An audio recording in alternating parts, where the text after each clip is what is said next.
Barcelona, 1 de març de 1974. Cinquena galeria de la presó Model.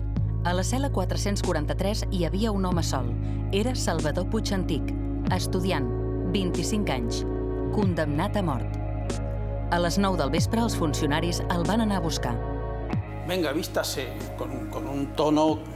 Yo creo que posiblemente fueran los nervios de los que fueron a por él, pero bueno, se podía haber hecho de otra manera, ¿no? Entonces él, yo recuerdo, su actitud fue, pues bueno, como ¿qué pasa, no? Passava el pitjor que podia passar. El govern acabava de donar el vistiplau a la seva execució i el jutge militar li havia de comunicar. Li quedaven exactament 12 hores de vida.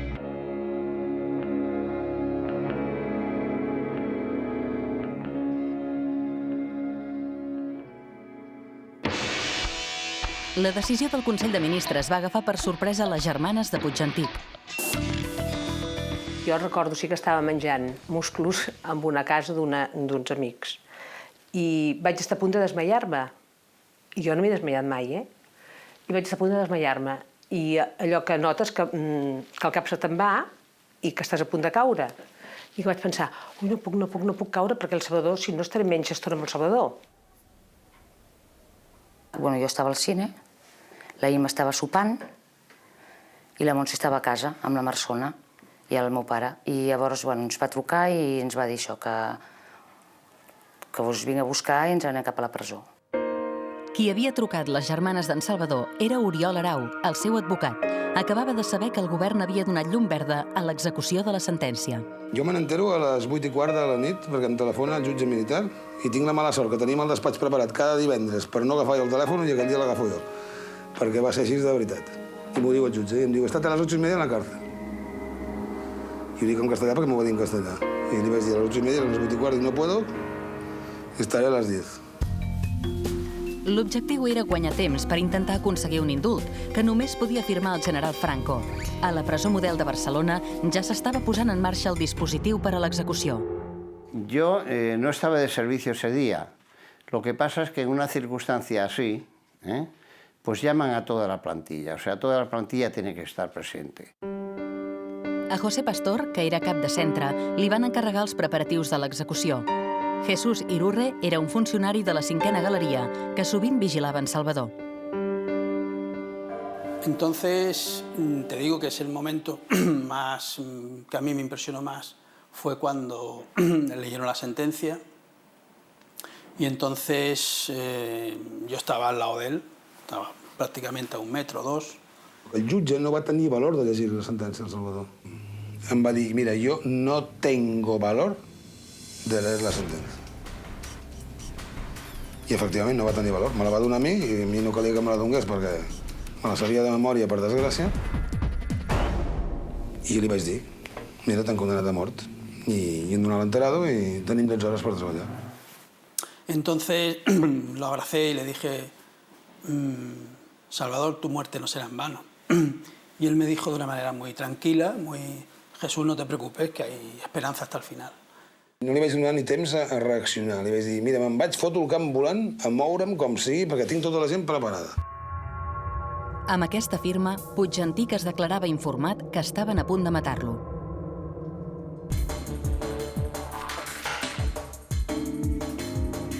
Salvador Puig Antich militava en un grup anarquista, el MIL.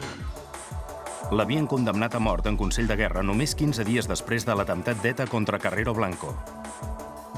Puig Antich no tenia res a veure amb ETA ni amb l'atemptat, però els partidaris del règim reclamaven venjança. El judici es va fer sense garanties. Una farsa. Una farsa, com tots els consells de guerra. L'escenari, el govern militar de Barcelona, no podia ser més sinistre. La sala, potser de 60 llocs, per exemple, doncs 50 eren policies. I els altres 10 doncs, eren familiars i llavors 2 o 3 o 4 advocats que procuràvem anar amb toga per poder seure al costat de l'abogat, fer-li costat i diguem, estar a la tarima, no estar a la part del públic. Amb unes bandes, al moment que es demanava la pena de mort. I un sable, i demanaven que solicitamos la pena de mort. Era com una cosa, com una por, saps? Com si estiguessis somiant, t'havies de pessigar per saber que allò era veritat. Era una mica tètric i, a més, feia por. A Puigantic l'acusaven de la mort del policia Francisco Anguas en el moment de la seva detenció, al setembre del 73. Va passar en aquest portal del carrer Girona. Puig, que anava armat, va obrir foc per mirar de fugir. Va començar un tiroteig i el policia va caure abatut a trets. En el judici, la defensa va al·legar que no tots els trets havien sortit de la pistola d'en Salvador, però el Tribunal Militar no en va acceptar les proves. Havien decidit que se'l carregaven i se'l carregaven, i prou. Era, diguéssim, un escenari que ja estava previst. El judici no servia per res. O sigui, la decisió estava presa d'abans i per una altra instància que no era el tribunal. Per tant, diguem que el judici era absolutament una comèdia. El Consell de Guerra es va celebrar enmig d'una forta campanya internacional demanant clemència, però els jutges no van tenir pietat. La sentència va ser immediata, pena de mort.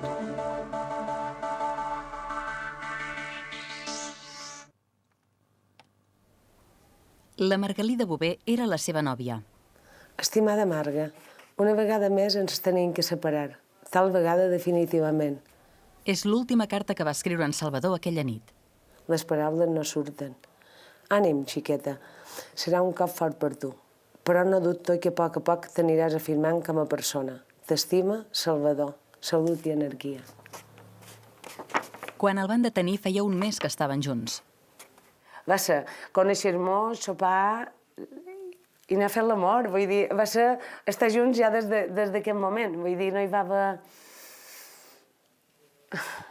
una coneixença per arribar, no, simplement era, m'havien trobat.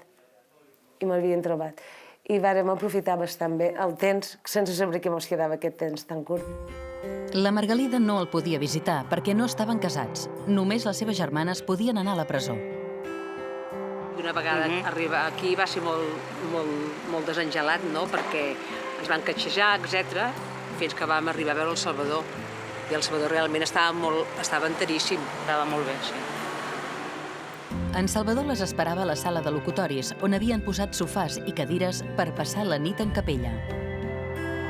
I aleshores, quan vam veure el Salvador, ell sí que estava amb una cara de dir, oi, aquestes, no?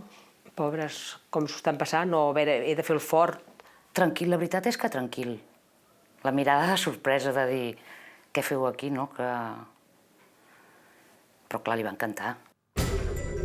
La notícia havia corregut i moltes persones no podien dormir aquella nit pensant en Salvador. Clar, una sensació d'impotència absoluta. Diu, avui, en aquell país, doncs, agafaran i li donaran garrot, que és una cosa com sembla que sigui del segle XVIII, li donaran a un xaval, no? En David Castillo tenia 14 anys, era anarquista i admirava en Salvador i els lluitadors del Mil. Suposo que per les grenyes i per la ràbia, i després eren una mica més grans, però diríem que els veia com molt pròxims. I sobretot, bé, el que em va fer combregar amb aquesta gent va ser també la quantitat de vegades que vaig sentir una cosa que sonava molt en aquell moment quan van matar el Puig i amb els mesos anteriors, després del procés, no? Hi havia una frase que deien aquí qui la fa la paga. El Mil, Movimiento Ibérico de Liberación, ho va pagar molt car. Era un grup petit però molt actiu i va tenir una vida molt curta, entre el 71 i el 73. Quasi tots eren estudiants, de procedència estudiant de classe mitjana, més o menys. Bé, militants joves que, de la mateixa manera que poden utilitzar les armes, doncs estan escoltant a Led Zeppelin, a Deep Purple o a Jethro Tull, o a Pink Floyd. Als anys 70 la gent parlava de lluita armada normalment, dintre els grups polítics. El que passa que feia el pas aquest endavant, només va ser uns quants que vam fer-ho. I nosaltres no dèiem lluita armada, Nosaltres dèiem agitació armada. Estàvem en contra de lluita armada, d'anar a matar algú, de matar l'altre, això estàvem en contra, totalment, Entre el 72 i el 73, el Mil va cometre una dotzena d'atracaments, en deien expropiacions. Amb els botins publicaven textos polítics, ajudaven obrers en vaga i mantenien la seva infraestructura. El règim els va presentar com un vulgar grup d'atracadors. En realitat, el Mil tenia una forta base ideològica i històrica. Nosaltres estàvem molt influenciats pel maig del 68, evidentment, i després que teníem una gran mitificació pels grups guerrillers com el Sabater, Faceries i tot això. Llavors era una barreja. De fet, nosaltres, moltes armes que teníem venien del grup del Sabater, que els mateixos vells anarquistes ens les van anar passant. El Mil va ser un grup heterodox, irreverent i amb sentit de l'humor. Coherent amb els seus plantejaments, es va autodissoldre al setembre del 73. No volien ser un partit polític i al final van ser un partit polític, un grupúscul. I com ens vam donar compte que es havien convertit en un grupúscul amb sigles i tampons i tot, per això mateix es vam autodissoldre nosaltres mateixos. La major part dels seus militants van ser empresonats o van fugir a França i molts van morir joves. A la presó Model de Barcelona, la nit passava lentament. Vam jugar tota l'estona a que arribaria l'indult, que estàvem esperant l'indult, que l'Oriol Arau estava a l'escola, al col·legi d'advocats, fent coses per intentar aconseguir l'indult, que telefonaven aquí, que telefonaven allà. I era cert, nombrosos advocats van passar tota la nit fent desesperades gestions telefòniques. Jo conec el Ruiz Jiménez i el trucaré perquè truqui al Vaticà. Un altre va aconseguir el telèfon, va parlar amb l'Olof Palme de Suècia i va parlar amb el Willy Brandt també, es va aconseguir parlar també amb gent dels Estats Units. I fins i tot ens vam muntar una història increïble de que si arribava l'indult, que llavors sí que el tenien de traslladar, perquè es veu que quan arriba l'indult el traslladen de presó, no? I que s'aniria, no sé si a Santa Maria cap a Càdiz, i que vam dir que ja aniríem nosaltres cap a Càdiz, que muntaríem un autocar, i que com que ell tenia moltes nòvies, perquè era molt així, tenia moltes amigues i se'ls estimava molt no sé què, que deien, vindrem totes, amb totes les teves nòvies, tots nosaltres anirem a veure, vull dir, vam muntant-nos una pel·lícula total, no? Però una vegada passant les hores, veies que l'indult no arribava. Llavors, clar, tens que anar pensant que hi haurà una despedida, que no el veuràs més. Ja de matinada va arribar el botxí a la presó Model. Venia de Madrid. Van preparar el patíbul a la sala de paqueteria, a la planta baixa. Habían hecho un agujero y estaba en un tablón y una silla. El verdugo sacó el maletín, allí llevaba el garrote, un maletín, no sé, pues llegaba al metro.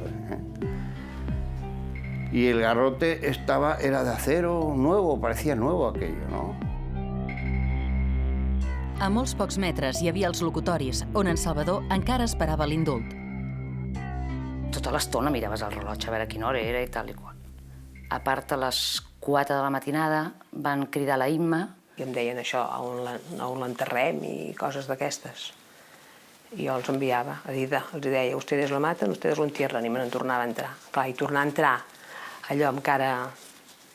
A més, el Salvador cada vegada que obrien la porta, sí que s'ho passava malament.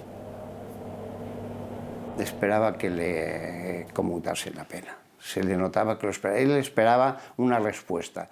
Porque de vez en cuando decía, a ver si el viejo se acuerda de mí. El viejo debía ser Franco, me imagino, no? Ens vam començar a donar les mans, ens tocàvem, un al cabell, l'altre al genoll o a la cama. Semblava com si haguéssim fet una roda que ens passàvem amb energia uns als altres. Llavors vam estar parlant de la família. La Imma va portar unes fotos, va treure les fotos, vam estar mirant les fotos i comentant-les. Salvador Puigantic tenia 25 anys i era el tercer fill d'una família de classe mitjana de Barcelona. El Salvi era una barreja de tendresa, de sensible, de tossut, de trapella i de tremendo. Vull dir, un nano... Era foc. I molt just. O sigui, les injustícies no les suportava. Al 74, la mare havia mort i el pare era molt gran.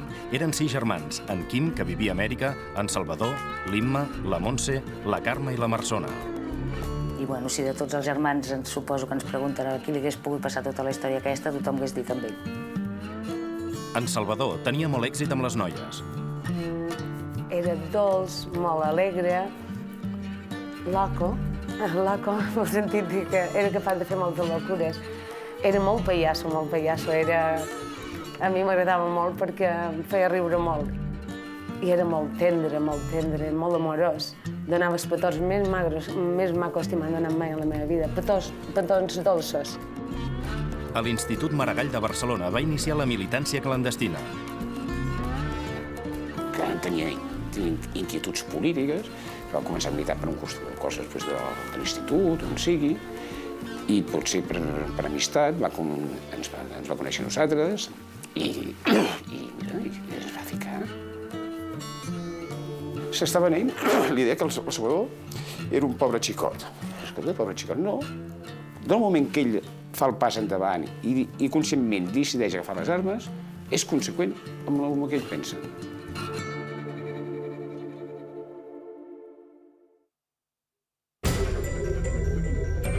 Puigantic no era l'únic condemnat a mort que estava aquella nit en capella. Un estranger esperava ser executat de bon matí a la presó de Tarragona. Se'l coneixia per Heinz Chess i havia mort un guàrdia civil a sang freda. Pel govern era el perfecte complement a la mort d'en Salvador. Matant amb ell un delinqüent comú, es dissimulava el caràcter polític de la seva execució.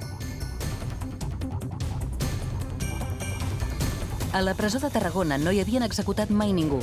Tothom estava commocionat. Jordi Salvà, un advocat jove i inexpert, havia portat el cas. Aquí és on va passar l'última nit el Heinz Chess. L'última nit, acompanyat del pare Badell, acompanyat d'un pastor protestant que també li van buscar, i amb 3 o 4 funcionaris de la presó, nosaltres que anàvem entrant i sortint, el seu advocat, el degà del col·legi d'advocats, i jugaven al parxís. Se van passar la nit jugant al parxís. No estava neguitós, més serè que cap de nosaltres. O sigui que la cosa que ens va cridar a tots l'atenció, estava més serè ell que tots nosaltres. El jesuïta Joan de la Creu Badell havia assistit a altres condemnats, però cap com aquest. Quan li vam indicar a qui volia deixar les seves pertinences, el rellotge, va dir que com que no tenia ningú, que el donava amb el més pobre que li semblava de la presó, que era un portuguès que hi havia. La premsa i la policia havien retratat Chess com un rodamont desequilibrat i van donar per bona la història que explicava. I que era polac, de resultes de la guerra era polac. Això és el que va dir. I orfe de pare i mare, de bombardejos i coses d'aquestes, que va estar amb uns saltimbanquis, que van anar en tombs per Europa. El dia 20 de desembre de 1972, Chess va disparar amb una escopeta robada contra un guàrdia civil a l'Hospitalet de l'Infant. Quan el van detenir va admetre el crim, però no semblava un delinqüent habitual. La forma d'expressar-se demostrava que havia sigut una persona que havia llegit i que era culta. A la presó de Tarragona, el suposat polonès va fer molts amics, però no va explicar a ningú el seu secret. Heinz no era Heinz, no se llamaba así y tampoco era un ciudadano polaco, como se ha dicho durante todos estos 30 años. El periodista Raúl Ribenbauer ha investigat aquí a Alemanya l'autèntica identitat del personatge. En realidad se trataba de Georg Michael Welzel y era un ciudadano alemán de la República Democrática Alemana. Era un buscador de la libertad, es decir, él había vivido en aquel búnker que era la República Democrática Alemana y en esa búsqueda de la libertad había sido detenido y encarcelado en varias ocasiones. Welzel havia nascut a Alemanya Oriental, on tenia la mare i 2 germans. Era mecànic de locomotores, tenia 27 anys i deixava 3 fills. Havia fugit del seu país i tenia terror de tornar-hi. Potser va matar el guàrdia civil per por que el detingués i el deportessin. Després, va mentir sobre el seu nom i origen per protegir la seva família.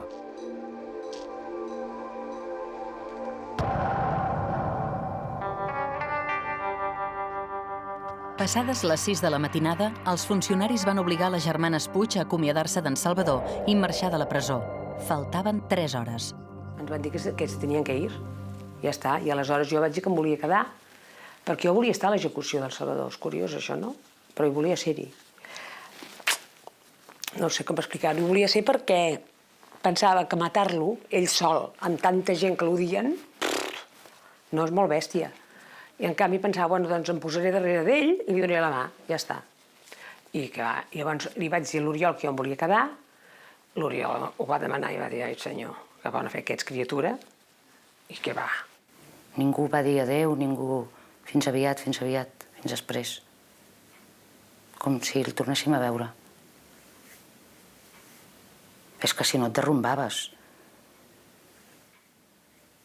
Llavors era una despedida tan estranya i tan dura, perquè a més tenies ganes com d'abraçar-lo, però no podies. Perquè el tio també s'ho estava passant fatal. El col·legi d'advocats es començava a buidar després d'una nit frenètica. Era de dia ja, clarejava. I llavors vam estar al bar Model, que era un bar on sempre anaves a prendre alguna cosa quan anaves a veure els presos, bar Modelo, allà davant, i allà hi havia altres advocats i hi havia les germanes del Salvador. A les 6 del matí ens van treure de la Model. Bueno, aquella estona no sabíem què fer perquè estàvem destrossadíssimes i, a més, amb l'espera encara quedaven 2 o 3 hores. Llavors vam esperar els advocats, l'Oriol Arau i el Paco Caminal. Llavors vam entrar aquí dintre del bar de la Model, que era l'únic que vam trobar obert. Yo me acuerdo de haberlas visto ahí cuando yo me fui para dormir ya. Y vosotros estabais justo en aquel rincón de allí. Era tan bèstia que és que ja... No deia, és que jo ja ni plorava, t'ho juro, Estava com... No deia res. No sé, no deia res. S'acostava l'hora. Van treure en Salvador de capella y le van demanar l'última voluntad. Y lo único que dijo él es que quería saber dónde y de qué forma se le iba a ejecutar. El director se quedó muy cortado, porque el director no tuvo ánimo de decirle, mira, te van a matar aquí con el garrote vil. Cuando salimos de ahí de capilla, luego pasamos al pasillo previo a donde estaba la sala de paquete, donde lo ejecutaron, estaba el garrote. Cuando se encontró con el juez militar de frente, ya antes de pasar allí, alzó las manos y con los dedos así, le dijo, Majo, lo has conseguido.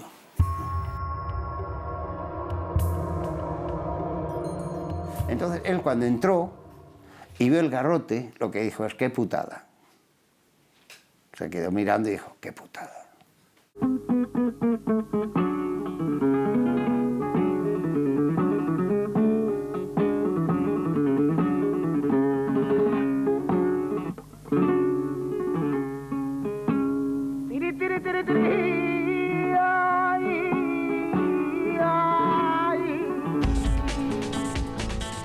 El garrot vil mata per asfíxia i estrangulació, però no és una mort instantània. El botxí ha de donar més de 4 voltes al torniquet perquè l'argolla trenqui el coll del condemnat.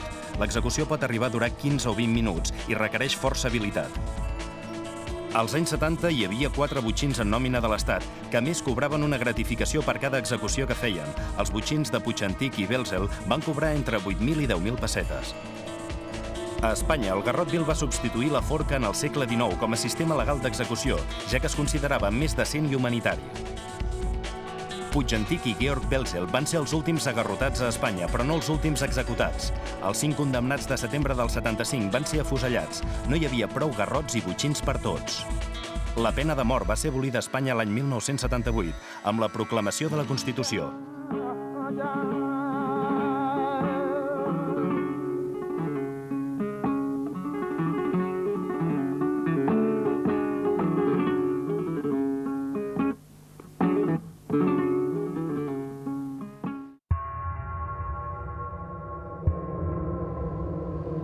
A Tarragona tampoc no havia arribat l'indult. Belzel es va acomiadar de tothom. I vaig estar amb ell i li vaig donar la comunió i vam estar parlant una llarga estona i després va rebre l'unció dels malalts també. I em va dir que no tenia ningú, això amb un mig somriure, mig somriure, i que encara que tingués algú, que en aquestes alçades va fer un gest, en aquestes alçades, i llavors ens vam abraçar i vaig marxar perquè no vaig voler, a pesar que deien que tenia aquest dret, no vaig voler exercir el dret de veure l'execució.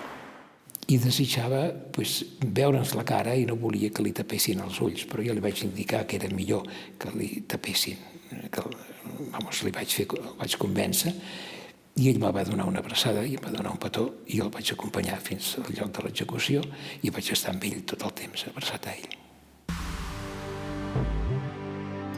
Aquest és l'aspecte que tenia Welzel poc abans de morir. La foto li van fer a la presó.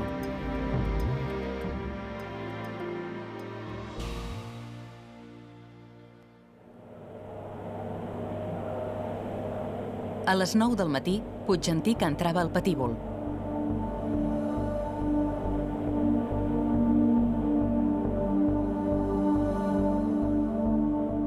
Una tela blanca. Y entonces, claro, nosotros no sabemos lo que hacer. Y dijo el verdugo, hagan el favor de sentarlo. Y dije, venga, pues vamos. Y él nada, sin resistencia y nada, se sentó allí. Cerraron la argolla y ya salimos. Anaves mirant el rellotge i pensaves, hòstia, que ja són les 9, perquè era les 9. Són les 9, i ara què farà, i ara què... Horrorós. Todos más o menos intuimos que estas cosas pasan, que cuando llega el momento de la muerte, pues uno se derrumba y hay que llevarlo a rastras, como se decía, ¿no? Y él se enfrentó de una manera, si se puede llamar, muy digna, ¿no?, ante la situación. Y allí estaba el juez militar, que no estaba dentro de la sala, estaba en la puerta, en el dintel de la puerta, y otra gente también asomada, y otros pues que estaban ahí dentro, ¿no?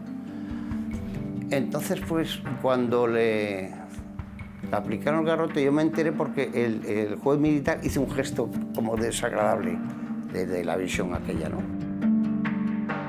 La mort es va certificar a les 9:40 por garrote. Parece ser que desgraciadamente pues no murió tan en el acto como se pensaba, porque el médico, recuerdo perfectamente que era un capitán militar, pues tuvo que ir 2 veces a donde estaba el cadáver de Salvador a certificar la muerte, porque se ve que no había muerto, digamos, en lo que era la ejecución, ¿no?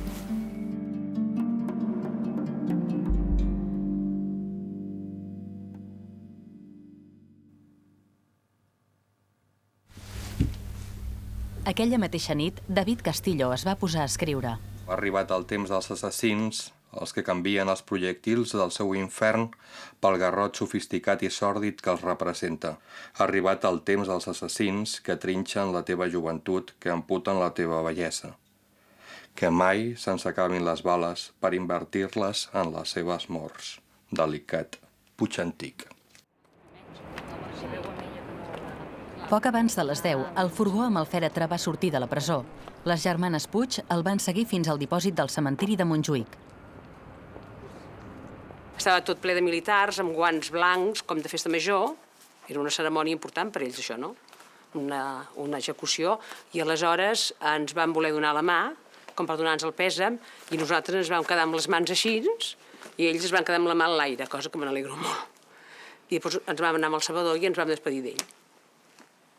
Encara estava calent, i allà sí que vam començar a tocar-lo i a parlar amb ell, totes 4. Li vam treure l'anell que portava. Quan van entrar amb ma germana, el que tinc molt gravat és la Carme, que es va abraçar en els peus, li va treure les 2 botes i es va quedar abraçada en les botes i és de més allà mirant-lo. Un cop arreglat així, pues, se'l veia normal. Hicieron muchísimas cosas, pero yo jamás pensé... Una televisió holandesa va entrevistar poques hores després l'Imma i la Carme Puigantic. En canvi, ell sí. Em vaig com tancar molt amb mi mateixa i no veia res més, només estava obsessionada amb la història del Salvador i el que havien fet i llavors no me'n recordo molts detalls que no se'n perden. L'endemà, la Margalida va saber la mort d'en Salvador per un amic de Mataró implicat en la campanya de protesta. Me va venir a esperar l'autobús, que venia de Mataró, jo, cap aquí. Me va venir a esperar l'autobús i jo ja venia molt feta pols i ell plorava. I me vam abraçar molt de baix la pluja i me deia, és mort, és mort. Es va posar a plorar, la gent de la cua, tothom girat, mirant què passava, suposo ningú en tenia res.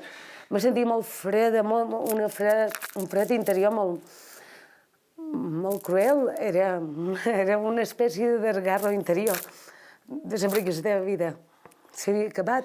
I l'última idea que recordo de dintre l'autobús és mirar per la finestreta i veure la Margalida travessar el pas de peatons amb el semàfor en vermell, amb la pluja que anava caient, i ella com sonàmbula, anant no sé ben bé a on, i jo intentant arribar l'abans possible a Mataró per poder fer l'octavet.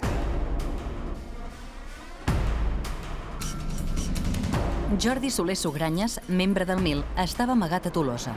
Nosaltres que estàvem en llibertat i no vam aconseguir que no el matessin, ens va agafar una mala llet terrible, terrible. Perquè teníem part de culpa. Perquè podíem haver fet més coses perquè no l'haguéssim matat. I no vam fer prou. Per què? Però perquè estàvem buscats a França, perquè ja hem fet de coses. Vam intentar fer un seqüestro que ens va fallar, van agafar uns companys, i en feia, i al final ja no sabien ni el que feien, desesperacions. Coses de desesperats. Agafar un dia i, no sé, agafar una metralladora i anar a metrallar el consolat espanyol a Toulouse, saps? Però hi ha coses de...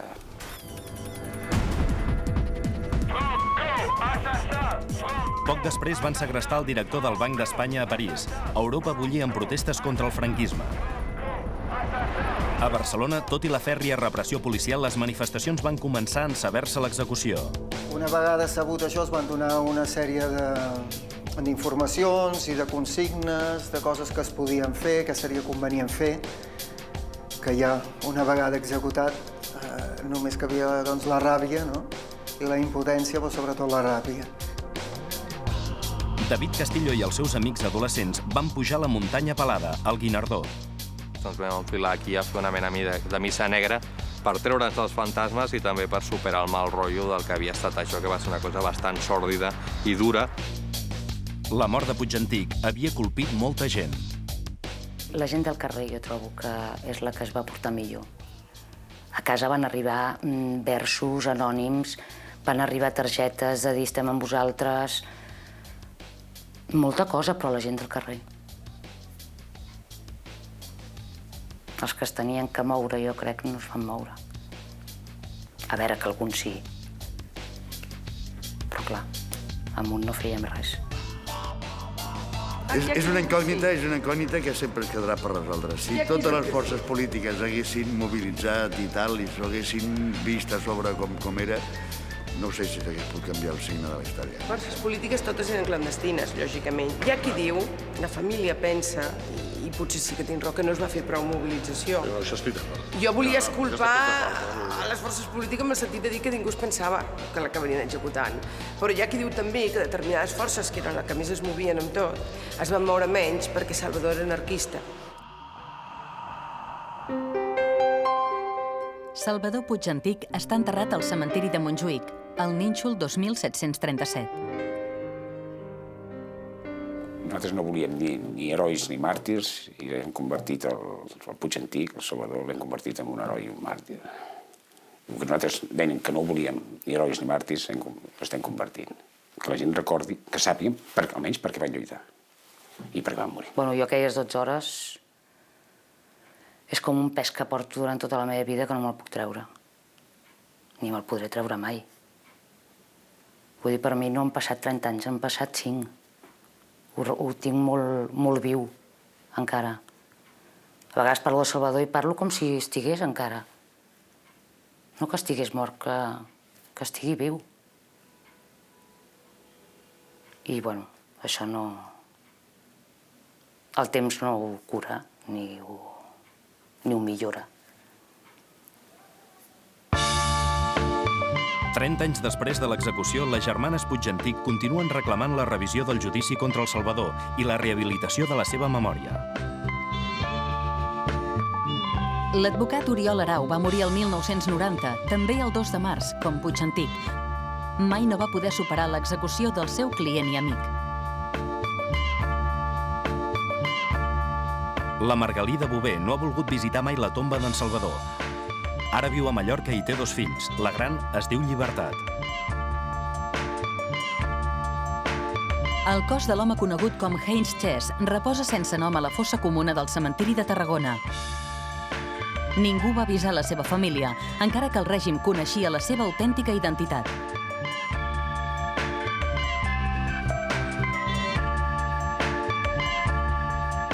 El pare Badell és rector del Santuari de Sant Ignasi, a Manresa. És un ferm opositor a la pena de mort i manté viu el record d'aquell a qui anomena el bon lladre del segle XX.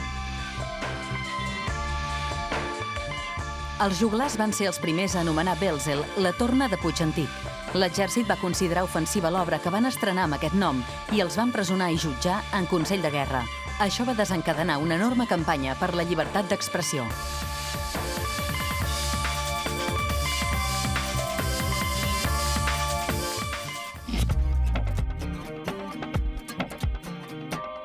El 28 d'octubre de 1973, 150 persones es reuneixen a la parròquia de Santa Maria Mitjancera de Barcelona.